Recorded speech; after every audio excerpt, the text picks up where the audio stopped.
जय भगवान श्री कृष्ण जी।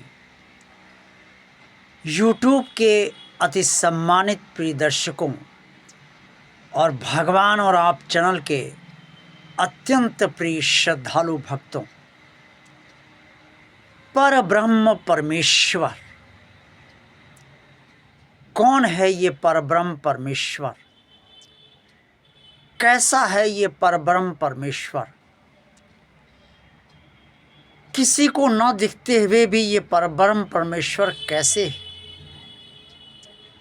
सबसे अलग थलग रहने वाला और सबको बनाने वाला परब्रह्म परमेश्वर आखिर कौन है? ऐसे अनेक प्रश्न जीवन में अक्सर हम सभी के समक्ष उत्पन्न होते हैं। वेद का पठन पाठन करिए और वेदों को ध्यान से समझिए तो उसमें एक बात कह के सब कुछ कह दिया गया है। और वो बात ये कही गई है, साधारण शब्दों में मैं बता रहा हूँ कि ईश्वर परब्रह्म परमेश्वर है। ईश्वर परब्रह्म परमेश्वर है। अब अगर पुराणों पर आए तो हमारे जो 18 पुराण हैं वो किसी न किसी भक्त के इष्ट से यानी कि आराध्य से ही जुड़े हुए हैं। शिव पुराण शिव के भक्त से जुड़े हुए हैं, शिव के आराध्य से जुड़े हुए हैं। विष्णु पुराण विष्णु के भक्त से जुड़े हुए हैं, विष्णु के आराध्य से जुड़े हुए हैं। इसी तरीके से अन्य जितने भी पुराण हैं, मत्स्य पुराण या अन्य सभी पुराण, तो वो सब कहीं न कहीं किसी न किसी के आराध्य से या किसी न किसी के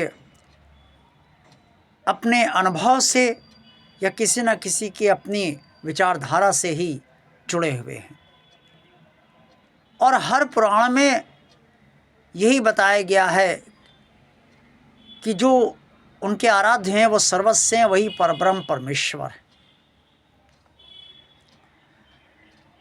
जो किसी को नहीं दिखता वो परब्रह्म परमेश्वर है।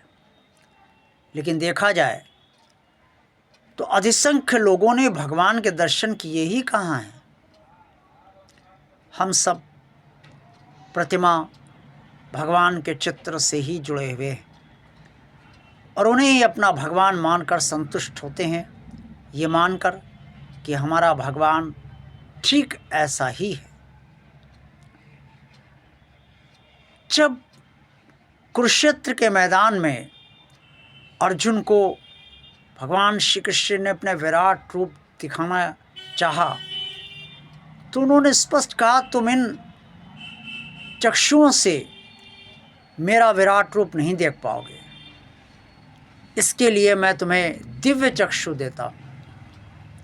यानी कि वो चक्षु अलौकिक होने चाहिए जो भगवान का दर्शन कर सके। और हम सब के पास प्रकृति के दिए हुए चक्षु हैं, आँखें, जिनसे हम सब देखते हैं और समझते हैं और एहसास करते हैं, अनुभव करते हैं। अब प्रश्न ये है कि जब हमारे पास अलौकिक चक्षु हैं ही नहीं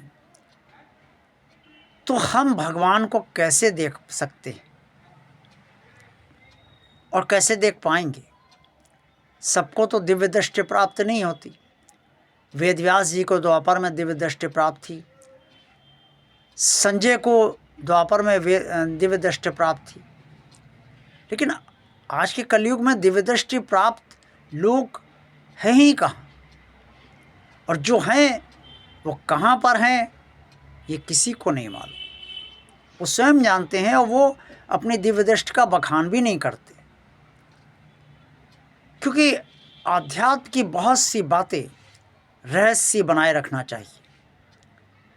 अपना सिद्ध मंदिर, अपना सिद्ध इष्ट, अपने सिद्ध भगवान कहाँ से मानता आपकी पूरी हुई है, ये सब रहस्य बनाए रखना चाहिए। क्योंकि इसको बार बार बताने से, जिससे आप बता रहे हैं उसकी विचारधारा किस तरीके से नकारात्मकता से आपकी बातों को, आपके परिणामों को सुनेगी, उसका असर आप पर भी पड़ता है। तो जब किसी ने इस भगवान को देखा ही नहीं, तो क्या परब्रह्म परमेश्वर, क्या निराकार और क्या साकार। भगवान शिव जी के असंख्य भक्त हैं, भगवान विष्णु जी के भी असंख्य भक्त हैं, प्रभु श्री राम जी के, प्रभु श्री कृष्ण जी के भी असंख्य भक्त हैं, और ईश्वर के अन्य स्वरूपों के भी असंख्य भक्त हैं, माता दुर्गा जी के भी असंख्य भक्त हैं। लेकिन ऐसे कितने लोग हैं जिन्होंने दर्शन किए हैं अपने भगवान के? किसी को दर्शन नहीं।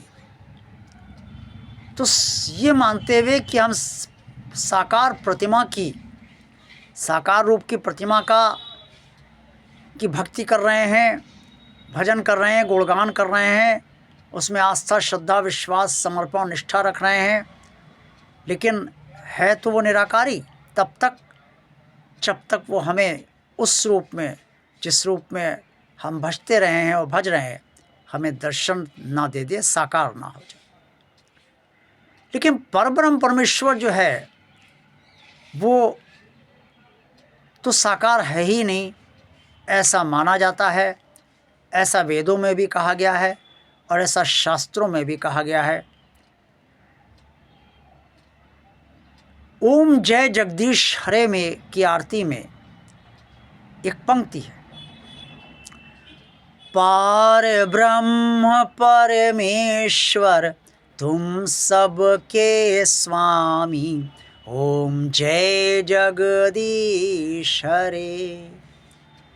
अर्थात हे भगवान विष्णु जी, हे भगवान जगदीश, हे भगवान जगदीश्वर, आप पार ब्रह्म परमेश्वर हैं और पार ब्रह्म परमेश्वर के होने के कारण ही आप सबके स्वामी हैं। तो जो परब्रह्म परमेश्वर है वो सबका स्वामी है, लेकिन उसका दिग्दर्शन किसी को नहीं होता है। और फिर वही बात पलट कर आ रही है कि जिसे हम रोज़ भजते हैं, जिससे जुड़ाव की बात होती है, गहरा जुड़ाव की बात होती है, उसको भी तो हम अभी तक नहीं देख पाए। भगवान कृष्ण जी के दर्शन सूरदास जी को हुए और ऐसा माना जाता है कि सूरदास जी की आंखें आ गई थी, चक्षु उनके खुल गए थे और भगवान कृष्ण के दर्शन हुए थे। और ऐसे अनेक विरले भक्त हैं जिन्हें भगवान कृष्ण के दर्शन हुए। प्रभु श्री राम जी के भी दर्शन बहुत विरले भक्तों को हुए हैं, हनुमान जी के दर्शन में उनके विरले भक्तों को हुए। तो जब दर्शन होते हैं तो किसको होते हैं? और ये विरले कौन होते हैं? जो अपने भगवान में समा जाते हैं, जो अपने भगवान से अलग होना ही नहीं चाहते, जिन्हें सिर्फ अपना भगवान चाहिए, जिन्हें सिर्फ अपना परमेश्वर चाहिए, जो अपने भगवान को ही परब्रह्म परमेश्वर मानते हैं और जो अपने भगवान के प्रति समर्पित हैं, शरीर से भी, आत्मा से भी, भावना से भी, विचारों से भी, बुद्धि से भी, मन से भी। ऐसे विरले भक्तों को ही भगवान के दर्शन होते हैं। वो जिसके भक्त होते हैं उन्हें उसके दर्शन हो ही जाते हैं और वही उनका पर ब्रह्म परमेश्वर है। आज का वीडियो आपको अच्छा लगा है तो इसे लाइक अवश्य कीजिएगा। जिन श्रद्धालु भक्तों ने भगवान और चैनल को अभी तक सब्सक्राइब नहीं किया है वो इसे भगवान का कार्य मानकर सब्सक्राइब अवश्य कर दें। इस चैनल को ज़्यादा से ज़्यादा लोगों को शेयर कीजिए ताकि भगवान के अन्य भक्तों तक भी ये चैनल और पहुँचे। कमेंट्स बॉक्स में आपसे जो कुछ भी करना चाहें अवश्य कहिए। आप सबका कल्याण हो। देखते रहिए भगवान और आप चैनल। जय भगवान श्री कृष्ण जी।